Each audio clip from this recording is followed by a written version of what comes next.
15 August સ્વતંત્રતા દિવસના રાષ્ટ્રીય પર્વ નિમિત્તે સુરત શહેર કોંગ્રેસ સમિતિ દ્વારા ધ્વજવંદનનો કાર્યક્રમ રાખવામાં આવ્યો હતો।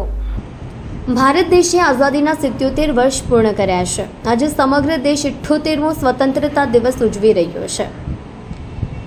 સુરતમાં પણ સ્વતંત્રતા દિવસની ભવ્ય ઉજવણી કરવામાં આવી હતી। 15 ઓગસ્ટ સ્વતંત્રતા દિવસના રાષ્ટ્રીય પર્વ નિમિત્તે સુરત શહેર કોંગ્રેસ સમિતિ દ્વારા ધ્વજવંદનનો કાર્યક્રમ રાખવામાં આવ્યો હતો।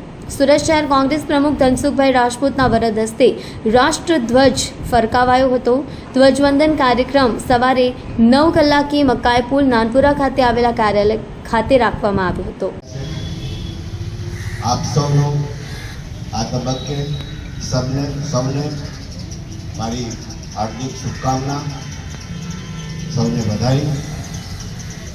જ્યારે આપણો દેશ આજથી 77 વર્ષ પહેલાં આઝાદ થયો તે પહેલાં આ દેશના જે આગેવાનો, આપણા સ્વતંત્રતા સેનાનીઓ, જેમણે દેશને આઝાદી અપાવવા માટે સંઘર્ષ કરીને પોતાના લોહીનું બલિદાન આપીને આ દેશને આઝાદી અપાવેલી, એમને આજે આપણે યાદ કરીને નમન કરીએ, એમને સતત નમન કરીએ।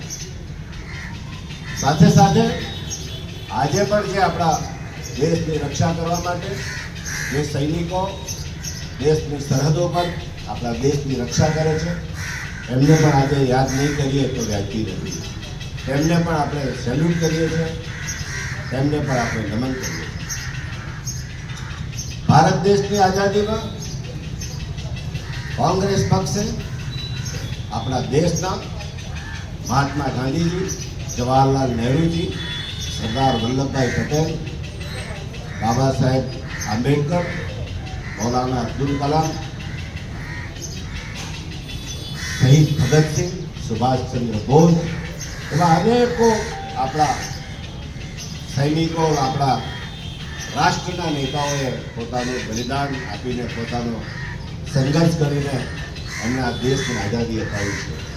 સાથે સાથે જેમના નામો નથી બોલતા તે પણ જે શહીદ થયા છે, જે સૈનિકો સંઘર્ષ કરીને જેલ ભોગવી છે, યાતનાઓ ભોગવી છે, તેમને પણ આપણે યાદ કરવા પડે।